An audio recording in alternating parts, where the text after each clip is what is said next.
소책자인데 이 C.S. 루이스의 상상력으로 빚어낸 책으로 경험 많고 아주 노예한 악마 이 스크루테이프가 조카이자 훈내기 악마인 웜우드에게 어떻게 하면 인간을 유혹할 수 있을 것인가 라고 하는 이 31가지의 방법을 편지로 쓴 책입니다. 경험이 작은 신참 악마 웜우드가 인간을 타락시키기 위한 방법은 살인을 하게 하거나 인간으로 하여금 큰 범죄를 저지도록 하는 것이었습니다.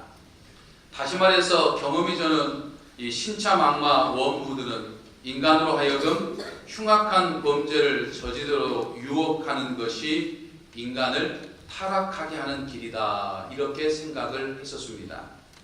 그러나 아주 경험 많고 오랫동안 악마 생활을 해왔던 이 스크루테이프는 신참 악마 웜우드가 생각하는 그런 것들로 인간이 쉽게 타락하지 않는다라고 생각을 했습니다. 물론 그런 것들로 인간이 타락할 수도 있지만은 실제로는 인간이 이 땅에 살아감에 있어서 일상생활 속에서 별것이 아닌 것 같은 아주 사소하게 생각하는 아주 조그마한 것들, 이 일상적인 습관들로 인해서 인간은 타락한다 이렇게 생각을 했습니다. 그런 노예한 악마 스크루테이프가 이제 신참 악마 웜우드에게 쓴 편지 가운데 하나를 소개를 해보면 이런 내용이 있습니다. 사실 가장 완전한 지옥행 길은 한 걸음 한 걸음 가게 되어 있다. 그것도 경사도 완만하고 걷기도 쉬운 데다가 갈래길도 이정표도 표지판도 없는 길이지. 이러한 내용을 보면 이 스크루테이프는 인간이라고 하는 것은 뭔가 어떤 큰 범죄를 저질러야만 타락하는 것이 아니다라고 하는 것이죠. 마치 이정표도 없는 아주 완만한 길을 걷는 것처럼 우리가 일상생활 속에서 사소하게 생각하는 것, 그런 것들을 하나하나 하다 보면 자기도 모르게 지옥을 향해서 걷게 된다라고 하는 것입니다. 일상생활 속에서 별것이 아닌 것 같은 것을 무시하고 행하다 보면 어느샌가 타락한 삶을 살게 된다라고 하는 것이죠.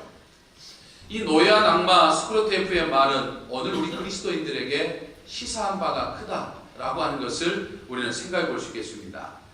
우리는 이 땅에 살아가면서 별것 아닌 것이라고 생각하는 아주 사소한 것들 때문에 우리는 쉽게 유혹에 빠지게 된다고 하는 사실을 생각해 볼 수 있겠습니다.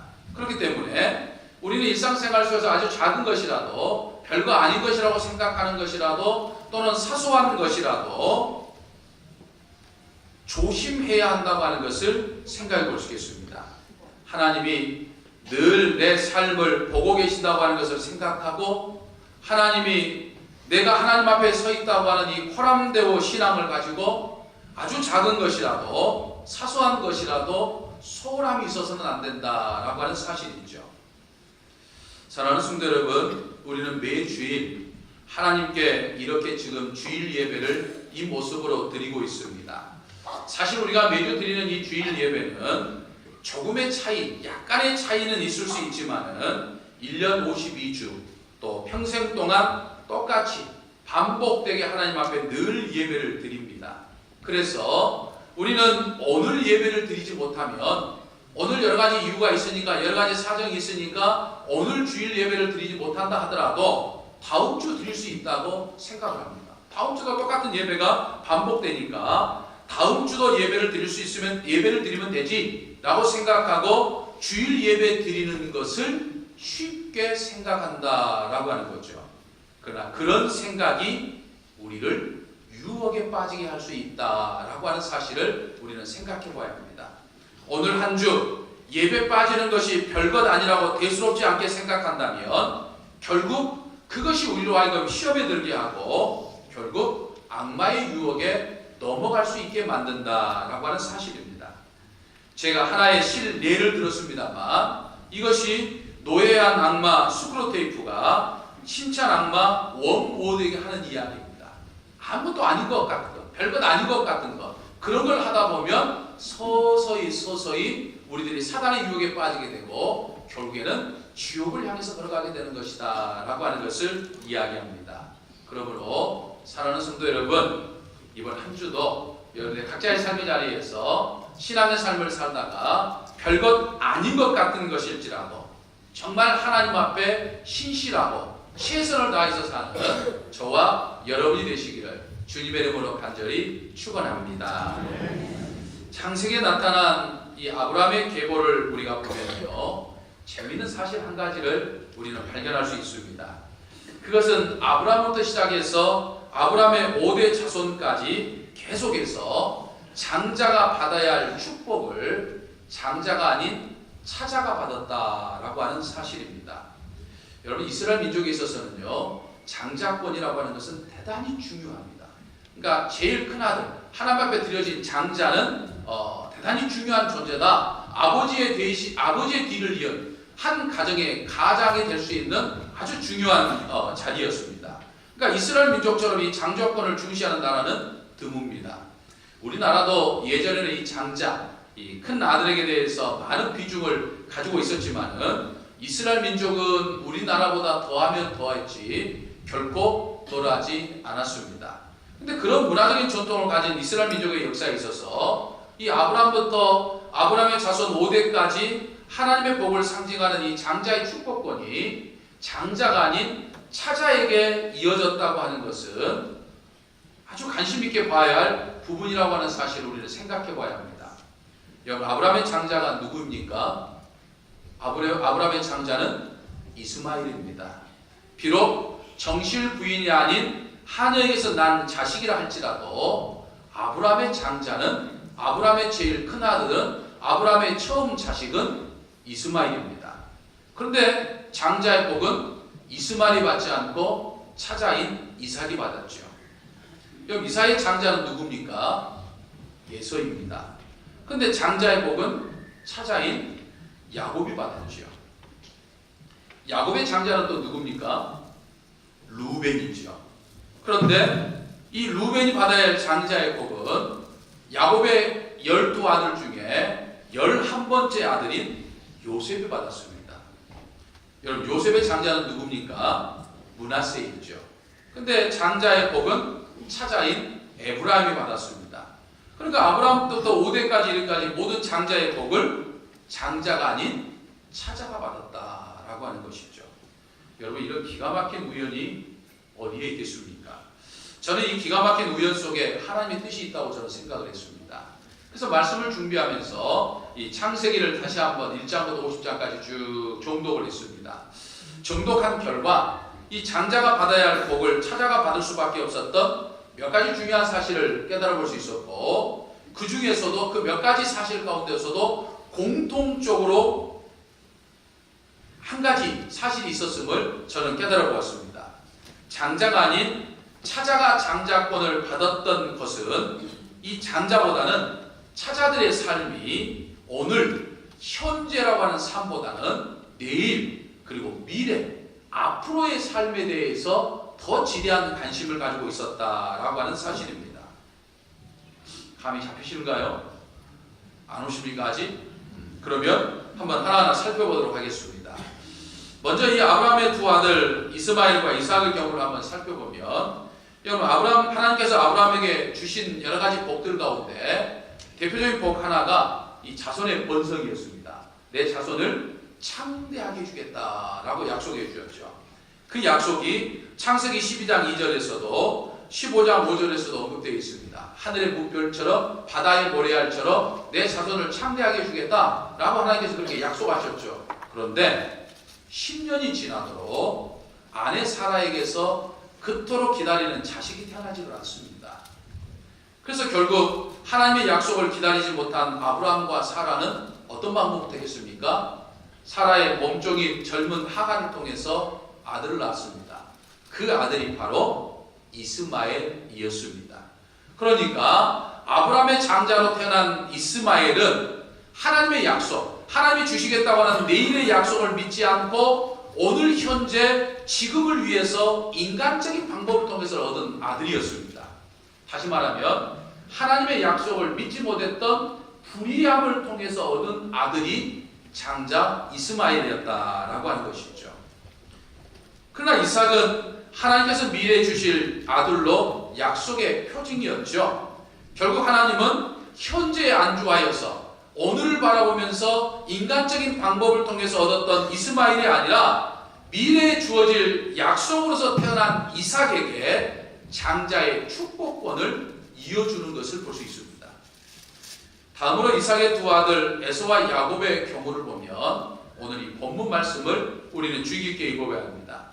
어느 날 장자인 에서가 사냥 나갔다가 이제 심히 지치고 피곤한 몸으로 돌아왔는데 마침 집에서 처자인 야곱이 맛있는 팥죽을 쑤고 있었습니다. 배가 고픈 에서는 야곱에게 팥죽을 좀 다오 라고 요청을 했죠.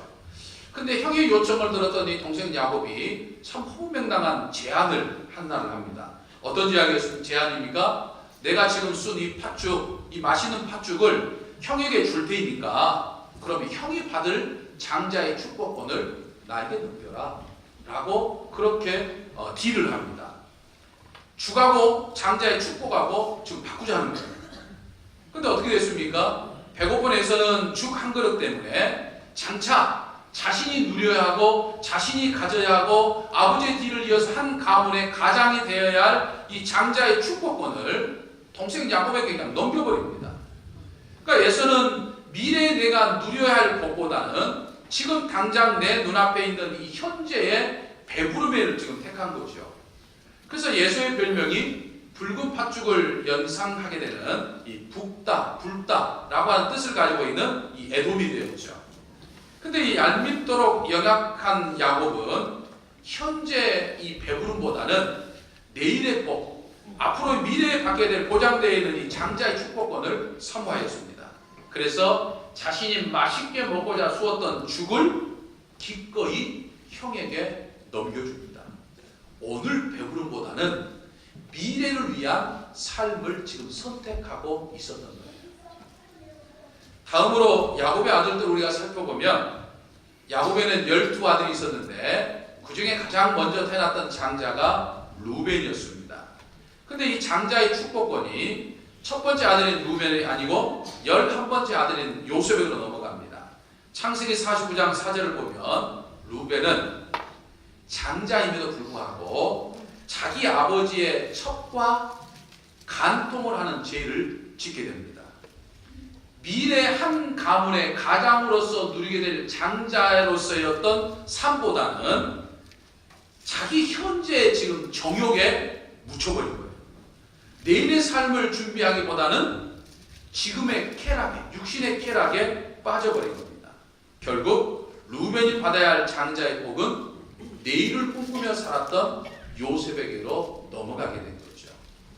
마지막으로 요셉의 아들들의 경우 므낫세가 장자로 태어났고 에브라임이 차자로 태어났습니다. 꿈 많던 소년 요셉은 애굽으로 팔려나가 온갖 고생하는 끝에 정말 한편의 드라마처럼 애굽의 총리가 되었습니다. 그리고 결혼을 해서 이제 아들을 낳았는데 그 첫 아들의 이름을 므낫세다라고 지었어요. 창세기 41장 51절을 보면 이런 말씀이 있습니다. 요셉이 그의 장남의 이름을 므낫세라 하였으니 하나님이 내게 내 모든 권한과 내 아버지 온 집의 일을 잊어버리게 하셨다 함이요 라고 되어 있습니다. 무슨 말입니까? 므낫세라고 지은 이름 속에는 예전에 자기가 노예에서 팔려왔고 수많은 고통을 받았던 과거가 담겨져 있어요. 그리고 지금 애굽의 총리가 되었던 이 현재가 지금 담겨져 있어요. 그러니까 므낫세 이름에는 과거와 현재가 담겨져 있는 그런 뜻입니다. 그 다음에 이제 차자를 낳았습니다. 둘째 아들을 낳았는데 그 이름이 에브라임이라고 불렀습니다. 창세기 41장 52절에 보면 차남의 이름을 에브라임이라 하였으니 하나님이 나로 내가 수고한 땅에서 번성하게 하셨다 함이더라 라고 말했습니다. 무슨 말입니까? 에브라임의 이름 속에는 하나님께서 나의 삶을, 내 가정을 창대하게 해주실 것이다, 나에게 복을 주실 것이다 라고 하는 지금 미래의 소망이 담겨져 있어요. 희망이 담겨져 있어요. 그러니까 므낫세라고 하는 이름에는 과거가 담겨져 있고 에브라임이라는 이름 속에는 희망이 미래가 지금 담겨져 있는 거예요. 그러다 보니까 실제로 창세기 48장 17절에 보면 이제 죽음을 눈앞에 두었던 야곱이 그의 12아들을 지금 불러서 일일이 축복을 합니다. 전부 다 이스라엘 민족의 부모들은 죽기 전에 자녀들에게 전부 다 축복을 해주는데 전부 하나하나 축복을 하는데 이 장자의 축복권을 요셉에게 줍니다. 요셉의 머리에 손을 얹어서 요셉에게 축복을 해줘요. 그리고 난 다음에 요셉의 두 아들에게로 곧바로 다른 아들들, 다른 손자들이 아니고 요셉에게 난 두 아들에게 축복을 하는데 야곱이 봤을 때 에브라임이 지금 야곱의 왼쪽에 그리고 므낫세가 야곱의 오른쪽에 있어요. 그러면 정상적으로 축복을 하려면 두 손을 얹어서 오른손은 지금 므낫세에게 왼손은 에브라임에게 얹어서 지금 축복해줘야 되는데 지금 야곱의 손이 오른손은 에브라임에게 가 있고 왼손은 므낫세에게 이렇게 가 있는 거예요. 그러니까 요셉이 아닙니다 아버지 그러면서 다시 이렇게 했는데 역시 또다시 손이 이렇게 간 거예요. 무슨 말이냐면 에브라임에게 장자의 축복권이 간 거예요. 오른손 장자의 축복권이 간 거예요. 므낫세에게 다른 축복권이 가게 된 것이죠. 결국 과거와 현재보다는 내일과 미래를 더 중요시하는 하나님의 뜻이 거기에 나타난 거예요. 이렇듯 우리는 하나님의 뜻을 신앙의 유산이 이어진 아브라함의 계보를 통해서 우리는 선명하게 깨달아 볼 수 있죠. 하나님의 자녀로 부름받는 오늘 우리의 삶은 현재 내 눈에 보이는 것보다도 미래에 보이지 않는 것을 더 소중히 여겨야 한다고 하는 사실을 깨달아 볼 수 있습니다. 오늘의 편안함보다는 오늘의 즐거움과 쾌락보다는 내일의 꿈꾸는 삶을 살아야 함을 알 수 있습니다. 장자의 복이 뒤바뀐 사건들을 통해서 현재의 권한보다는 미래의 비전과 상급을 더 중요하게 여기는 것이 참된 아브라함의 후손이라고 하는 것을 알 수 있습니다. 그러므로 현재를 바라보지 않고 현재를 만족하지 않고 현재에 머물지 않고 내일과 미래를 바라보는 현재의 권한보다는 미래에 받을 상급을 바라보며 견디는 삶을 살아가는 것이 오늘 우리 그리스도인의 삶이요 우리 그리스도인의 신앙의 정체성이라고 하는 사실을 우리는 깨달아 볼 수 있는 거예요. 오늘의 편안함보다는 오늘의 삶에 안주하기보다는 내일 하나님이 나에게 주실 하나님의 은혜를 사모하면서 하나님이 나에게 주실 미래의 상을 사모하면서 영생의 멸류관을 생각하면서 오늘도 부단히 믿음의 길을 걸어가고 달려가는 삶이 우리 그리스도인의 신앙의 정체성이다라고 하는 겁니다. 오늘의 팥죽과 같은 육신의 만족과 정욕과 쾌락 때문에 내일의 상급을 잃어버리지 않는 사람이 오늘 우리 그리스도인이요 그리스도인의 정체성이다라고 하는 사실입니다. 그러나 세상의 많은 사람들은 또 그리스도인들 가운데 일부의 사람들은 당장 눈에 보이는 것에 만족합니다. 오늘만 생각합니다. 오늘에만 최선을 다하려고 합니다. 그러나 우리는 늘 미래를 바라보는 오늘보다 내일을 생각하는 그런 삶이다라고 하는 것이죠. 오늘 우리가 이 자리에 있는 것도 마찬가지 아니겠습니까? 오늘 우리가 현재 해야 할 것도 있고 중요한 것도 있지만은 오늘보다는 우리에게는 내일이 더 중요하기 때문에 우리의 미래 삶이 더 중요하기 때문에 오늘 이렇게 주일 예배를 하나님 앞에 드리고 있는 것 아니겠습니까? 이것이 바로 우리 그리스도인의 삶이다 라고 하는 것을 우리는 늘 잊지 않아야 합니다. 어느 교회 목사님이 하루는 교회 사무실에서 성경을 읽고 있는데 한 여자분이 전화를 해가지고 맥주 한 박스를 주문을 하더라는 거예요. 술 파는 곳에 전화를 한다고 하는 것이 그만 실수로 목사님 사무실로 전화가 걸려간 거죠. 전화를 받은 목사님이 가만히 그 목소리를 들어보니까 그 목소리의 주인공이 자기 교회 여집사님 목소리가 합니다. 그래서 집사님 저 교회 목사입니다 라고 그렇게 이야기를 했더니 이 여집사님 대뜸 이야기하기를 아니 목사님 왜 술집에 가 계세요? 그러더라고요. 생각이 술에 가 있으니까 목사도 술집에 있는 것으로 착각하고 있는 거죠. 육신의 눈에 사로잡힌 사람들은 늘 세상적인 재미를 추구합니다. 세상 쾌락에 잡혀서 살아갑니다. 내 눈앞에 있는 유익만 생각하며 살아갑니다. 그러나 우리 믿음의 사람들은 늘 내일을 바라보는 삶을 살아가는 거예요. 영생의 멸류관을 바라보며 살아가는 거예요. 오늘보다는 내일을 늘 생각하는 것이죠. 언젠가 한 방송국 프로그램에서 이제 국내 백화점과 면서점에 가 있는 한 이제 화장품에 대한 이제 진실을 취재한 프로그램이 반영된 적이 있었습니다. 미국에 살고 있는 한국인이 이제 이 화장품을 개발을 했는데 사실은 중저가 화장품으로서 미국에서도 그다지 이제 물론 미국의 땅이 크기도 하지만 미국에서 그다지 알려지지 않는 화장품인데 유독 한국에 넘어와가지고 한국에서는 이제 뭐 수입해 온 것이기 때문에 모르겠습니다만 명품으로 취급을 받는다는 거예요. 그 방송 가운데 이제 한마디가 아직도 이제 제 귀에 생생한데 어떤 말을 하고 끝내냐면 한국에서는 비싸야 잘 팔립니다. 그러니까 싸면 안 좋은 거라고 생각하고 안 팔린다는 거죠. 비싸야 명품이라고 생각하고 잘 팔린다는 겁니다. 오늘 우리 사회는 명품병을 앓고 있는 것 같습니다. 남녀노소 가릴 것 없이 명품을 소유하고 있어야만 품위가 유지된다고 생각을 합니다. 아이들도 명품이 아니면 사지 않으려고 하죠. 근데 몸에 걸치거나 손에 걸고 다니는 이 명품이 사람의 가치관을 가치 있게 만들어준 것이 아니라 사실은 그 사람의 말 한마디 행동 거지 하나하나가 그 사람이 명품임을 깨닫게 해주고 무엇보다도 사람이 물건을 가치 있게 만든다라고 하는 사실을 우리는 기억해야 됩니다. 흔히 유머로 그런 이야기가 있죠. 사람이 들고 다니는 명품이 저 여자분이 들고 다니는 명품이 진짜인지 짝퉁인지 구분할 수 있는 방법이 있다고 그러죠. 비가 내리면 가방을 가슴에 품고 막 뛰어가면 그 가방은 명품이라는 거예요. 그런데 비가 오는데 머리에다가 이고 뛰어가면 그 짝퉁이라는 거예요. 여러분, 오늘을 안주하기보다는 내일을 꿈꾸는 사람이 하늘나라 명품입니다. 바쁘고 분주한 삶을 살면서도 내일을 꿈꾸며 이렇게 주일 예배를 지금 하나님 앞에 드리는 여러분들의 삶이 하나님 보시기에는 명품이에요. 믿으십니까?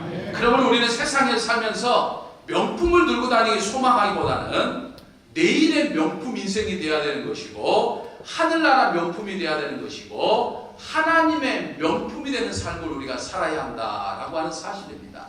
그것이 바로 오늘 우리의 삶이다 라고 하는 것이죠. 그래서 오늘보다는 내일을, 현재보다는 미래를 소망하며 하루하루 믿음의 삶을 살아가는 명품 인생의 삶을 살아가는 저와 여러분이 되시기를 주님의 이름으로 간절히 축원합니다. 아멘. 기도하겠습니다.